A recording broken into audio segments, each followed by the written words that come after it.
Slovenski geografski prostor je podvržen ogroženosti zaradi najrazličnejših vrst nesreč. S temi nevarnostmi moramo znati živeti in biti na nje tudi pripravljeni. Verjetno ni mogoče biti pripravljen prav na vse vrste nesreč.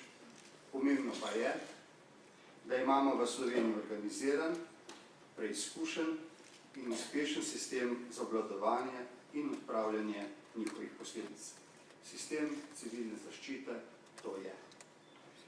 Ponosni smo na široko razvejano organizacijo poklicnih, dolžnostnih, zlasti pa prostovoljnih reševalnih služb in operativnih sestavov, ki jih po potrebi okrepijo slovenski vojaki in policisti.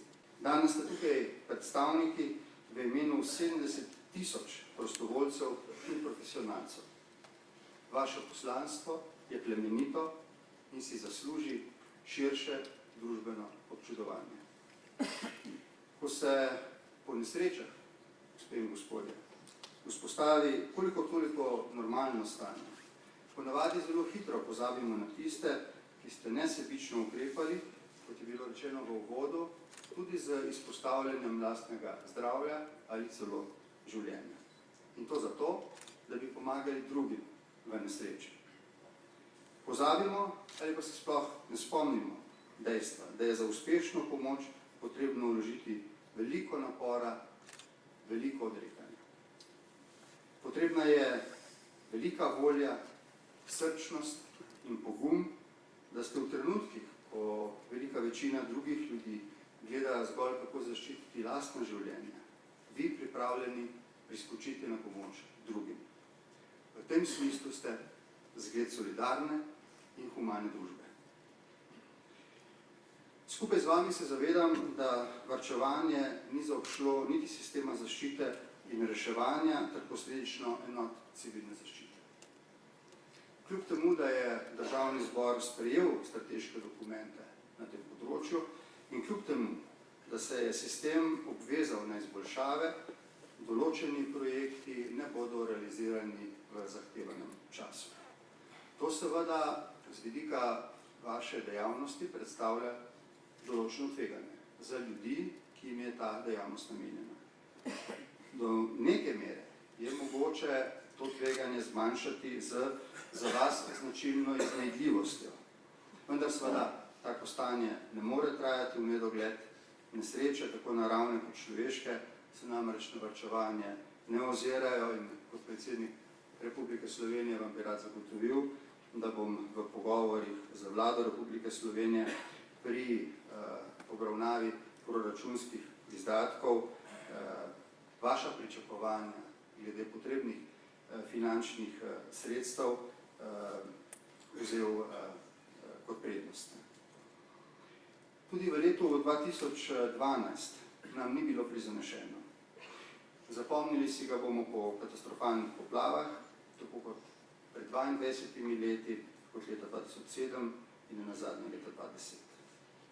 Niso se ponovile le poplave, ponovila se je tudi reakcija ljudi. Premalo njih je ob prvih opozorilih meteorologov in hidrologov, da grozi nevarnost poplav, sprejela ta opozorila za potrebno resnostjo. Poplave so povzročila ogromno materialno škodo, k sreči človeških žrtev ni bilo, menim, da tudi zahvaljujoč pravočasnemu in ustreznemu odzivu vseh sil za zaščito, reševanje in pomoč. Naj dodam neko osebno izkušnjo. Kot predsednik vlade sem bil odgovoren za celo vrsto sistemov. Moram povedati, da v tistem času nikoli sistem civilne zaščite ni odpovedal. Nanj sem se lahko v celoti zanesel, tudi takrat, ko je ocenil, da kakšna reakcija ni potrebna, pa je bilo recimo splošno razpoloženje v družbi različno. Vedno so se te ocene izkazale za točne. Prav tako tiste, da je potrebna določena reakcija, tudi takrat je bila ta reakcija narejena profesionalno, narejena odmerjeno in v interesu ljudi, ki jih je ščitila. lanskem letu, mislim, da pred dobrega pol leta, se je zgodila tudi balonarska nesreča. Takšne nesreče do takrat nismo poznali. S hudimi, tragičnimi posledicami. Nesreča, ki je takrat terjala koordinirano intervencijo policistov, gasilcev, reševalcev, različnih zdravstvenih ustanov in pripadnikov sil za zaščito, reševanje in pomoč, kot tudi policije in vojske. Lahko ocenimo spet, da je bilo to sodelovanje odlično. In seveda ne pozabimo na požare v naravi v mesecu avgustu, kjer je bilo angažiranih več kot 2300 gasilcev, 11 helikopterov slovenske vojske, helikopter in letalo italijanske civilne zaščite, v čimer se je pokazala tudi mednarodna stopnja sodelovanja in solidarnosti. Ob takih in ob teh nesrečah ugotavljamo, da nam pač narava vedno znova sporoča, da je nepredvidljiva, da je neukrotljiva in da je močnejša od nas. V naši državi to svojo moč, kot sem dejal, razkazuje na veliko različnih načinov. Mnogokrat njeni razdiralni moči pomagamo tudi svojim nespametnim početjem, če se na opozorila pristojnih služb pravočasno ne odzovemo. Dame in gospodje, civilna zaščita je po skoraj četrt stoletja poveljevanja izgubila svojega nekdanjega poveljnika, gospoda Mirana Bogatarja. Sistem civilne zaščite in reševanja brez njega ne bi bila to, kar sta, in prav bi bilo, da se njegova vloga nekako umesti v zgodovinski spomin vas in vaših naslednikov.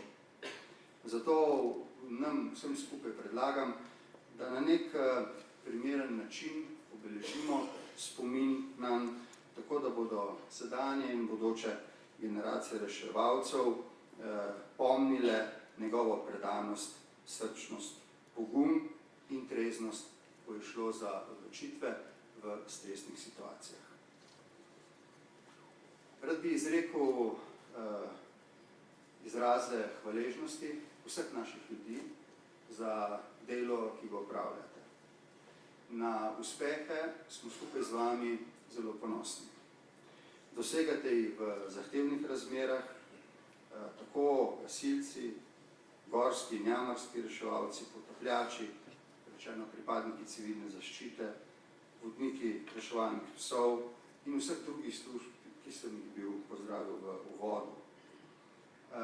Vem, da državljanke in državljani vse to na nek način od vas tudi pričakujejo. In vem, da je postalo na nek način samoumevno, da bodo vaše pomoči tudi deležni. Na nek način je ta samoumevnost, da boste pravočasno, organizirano in uspešno priskočili na pomoč, na nek način velik poklon vašemu delu, veliko priznanja. Na drugi strani pa problem, ker se zdi, da je to nek perpetuum mobile, ki se giblje samo od sebe. Povedal sem, da žal temu, tako kot sami veste, ni tako, da je potrebno vzgajanje generacij, so potrebna finančna sredstva in nazadnje neka tradicija hrabrosti in humanosti, ki jo vzgajate tako zase, kot za rodove za vami.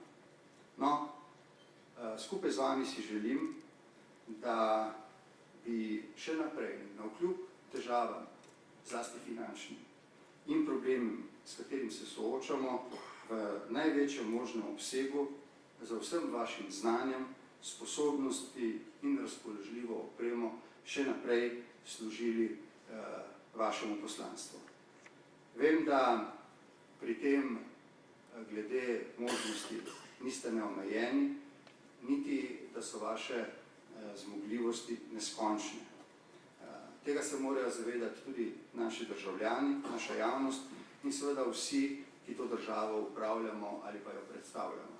Zato sem vam bil danes dal zagotovilo, da si bom kot predsednik republike v pogovorih s slovensko vlado kljub potrebnim varčevalnim ukrepom prizadeval, da ti ne bi šli čez razumno mejo, ko ne bi več bilo dovolj razpoložljivih sredstev na razpolago, da bi pravočasno in uspešno priskočili naši ljudje na pomoč, ko bodo tega najbolj potrebni. Spoštovane reševalke in reševalci, gospe in gospodje, vsem se v imenu vseh naših ljudi zahvaljujem za vaše humano delo, za vaše napore, čas in pripravljenost, da bi bilo naše življenje varnejše in zato tudi bolj kvalitetno. V tem smislu vam čestitam ob letošnjem dnevu civilne zaščite, posebej pa prejemnikom priznanj in vam želim lep in prijazen dan. Hvala lepa.